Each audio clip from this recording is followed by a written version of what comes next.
hari Ahad yang cerah, tim An-Nur Link House dan Kulun Production yang juga sebagai anggota Al-Khair English and Arabic Community menuju Galesong untuk mengenal lebih dekat salah satu pusat budaya di Galesong, Takalar. Kami menuju arah selatan, Sungguh Minasa, ibu kota Kabupaten Goa. Selanjutnya, Continue for 9 kilometers. Dengan bantuan Global Map, kami menuju Galesong, Kabupaten Takalar, di mana terdapat rumah berberkah di Galesong.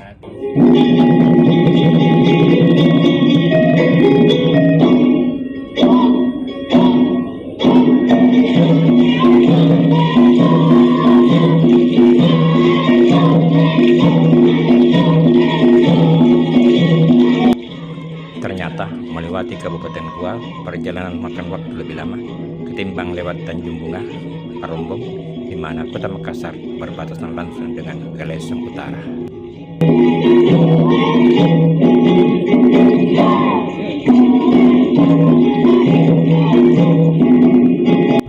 Dengan beberapa kali tersesat, akhirnya kami tiba di Balak Baraka, disambut langsung oleh pemilik rumah Profesor Aminuddin Saleh dan keluarganya, serta kepala sekolah dan staf sekolah alam non-formal BPRG.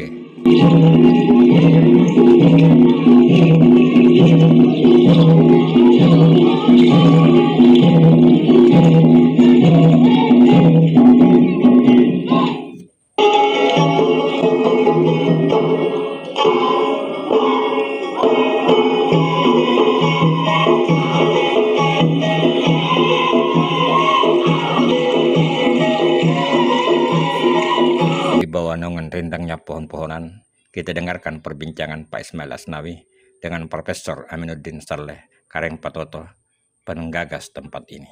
Ya, bismillahirrahmanirrahim. Assalamualaikum warahmatullahi wabarakatuh. Saudara warganet, dimanapun Anda berada saat ini, kami ada di Galesong ini ya. Ingin memperkenalkan satu tempat yang sebentar lagi kita dengarkan ceritanya, yang menurut saya sangat baik untuk kedepannya, dikaitkan dengan budaya kearifan lokal di daerah Takalar dan juga Sulawesi Selatan, Indonesia pada umumnya ya. Dan sekarang kita temui Kareng Toto yang pemilik dari lokasi ini ya. Ya, Pak Kareng Toto atau Pak Aminuddin Pak ya. Iya. Mungkin kita bisa perkenalkan dulu tempatnya ini. Apa namanya?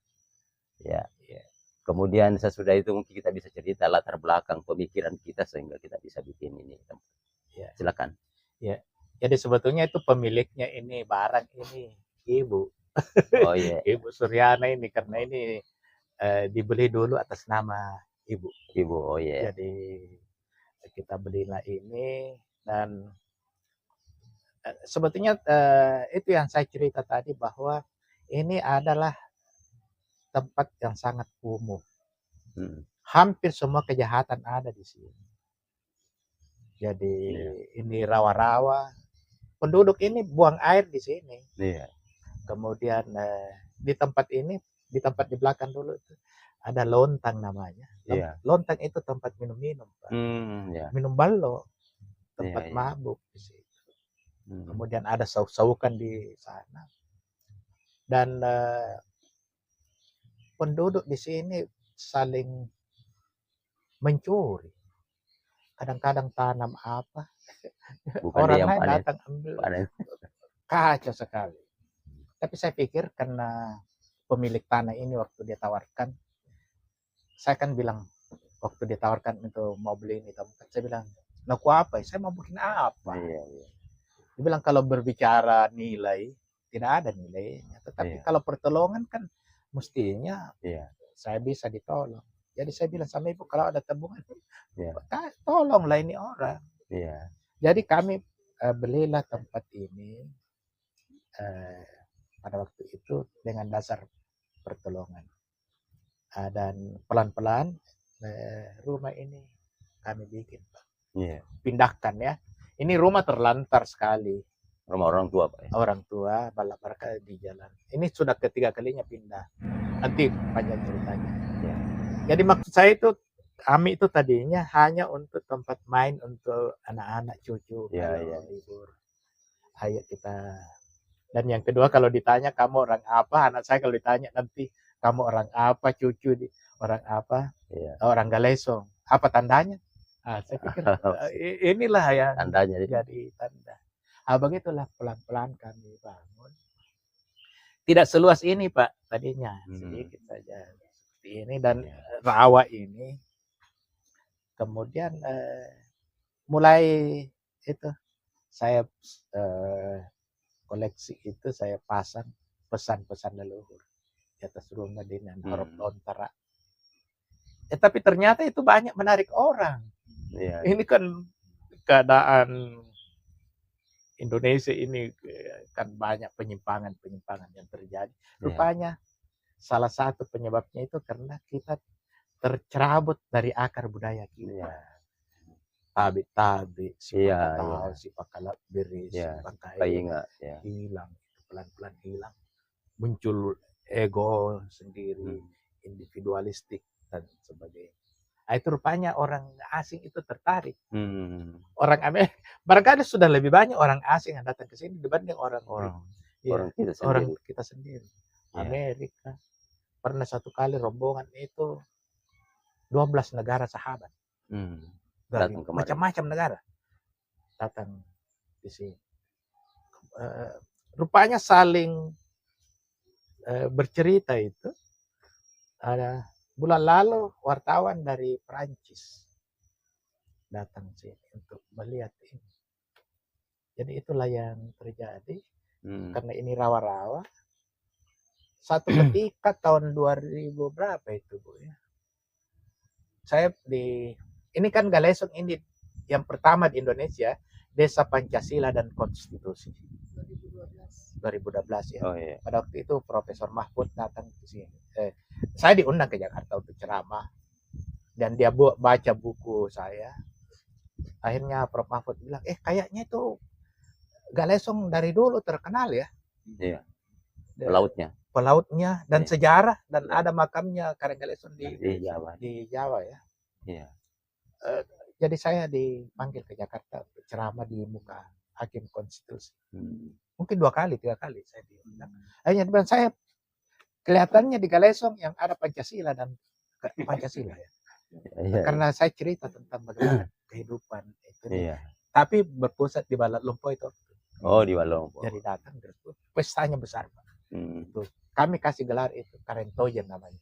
Itu namanya Karang Galesong. Kemudian 10 tahun kemudian rupanya selalu dibidik ini Galesong.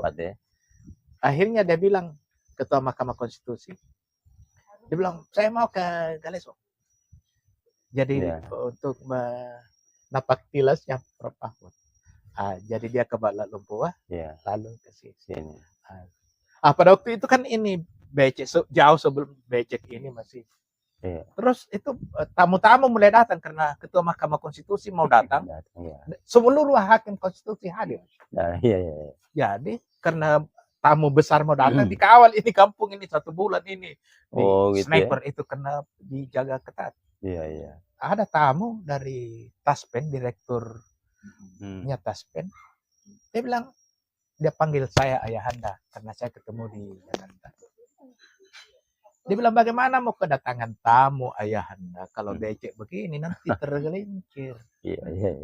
Saya bilang, saya mau apa? Saya ini pensiunan, ibu pensiunan. Dia bilang, bagaimana kalau saya tutup paving semua? Saya alhamdulillah ya. Begitu. Ini kamar mandi. Dia bilang, bagaimana setingkat menteri mau masuk kamar mandi? Jelek itu. Saya bilang, itu alasan. Saya tidak sanggup, saya di pensiunan. Jadi dia bilang, saya bongkar ya. Saya ganti. Ya silakan. Dapat tahu rezeki Balat Lumpuh. Dapat tahu orang Balat Lumpuh. Kamar mandi Balat Lumpuh juga mau diperbaiki. Dapat tahu rezeki. Kemudian datang Vice Presidennya PLN. Dia datang sini. Saya giring untuk masuk di masjid. Kami anak-anak bikin masjid. Alhamdulillah ya. Kecil-kecil. Nanti Bapak lihat. Terus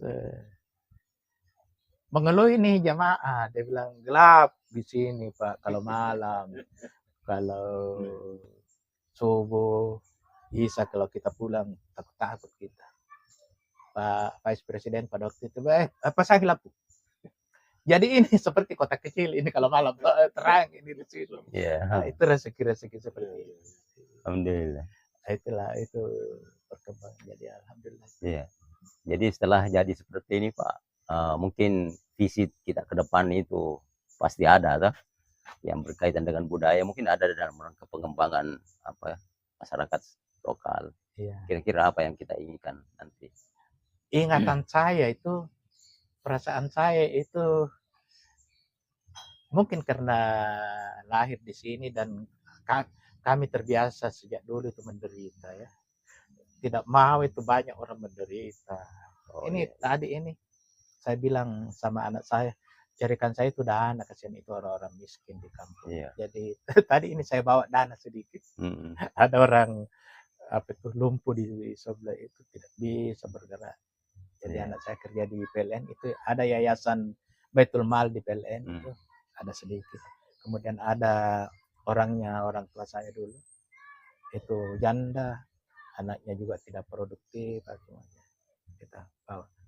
Kemudian saya panggil ini Naba, Saka, orang-orang sekitar sini, bikin ke usaha, supaya saya pensiunan, tetapi Allah akan kasih rezeki. Waktu COVID Pak, ini meja ini, nanti Bapak lihat itu meja ini semua, ini tidak ada kerjanya, kan tidak ada pekerjaan.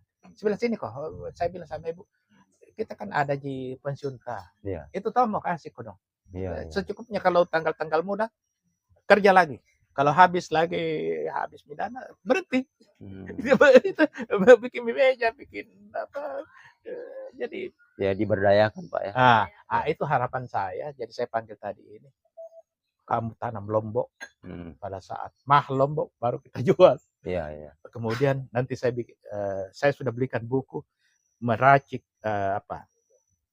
sambal. Nanti kamu kalau ada tamuku, bikin kita jual supaya ada penghasilan. Itu harapan saya sama masyarakat sekitar sini. Supaya mereka, karena yang membuat orang jadi peminum, penjudi, paluka, semua karena miskin. Jadi kita berusaha supaya mereka agak mampu lah. Ya, itu yang kami rancang ke depannya. Oh iya. Jadi kaitan dengan pemberdayaan masyarakat, Pak. Kira-kira menurut kita potensi apa yang ada di Galesong ini yang bisa kita gunakan sehingga masyarakat ini ada pekerjaannya? Ya. Seperti ini, seperti cabai ini. Ini kalau cabai di sini nih Pak, berkarung-karung itu. Itu hasilnya. Ditanam di sawah atau? Di sawah ya. Cuma itu sayang ini karena pada saat habis itu, dan itu dijual murah. Karena panen bersamaan. Jadi saya pikir kenapa ini pemerintah tidak pernah pikirkan supaya dikemas. Diolah dulu. Diolah. Jadi tanam, petik, olah, jual. Pak Amiruddin punya konsep Prof. Amiruddin. Itu nilai ekonomisnya pasti lebih tinggi. Betul.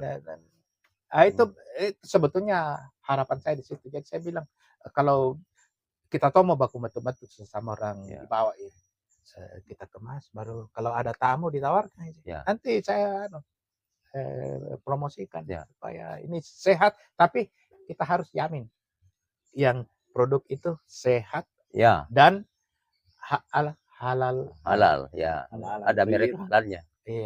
Halal dan thayyibah. Jadi halal dan bersih.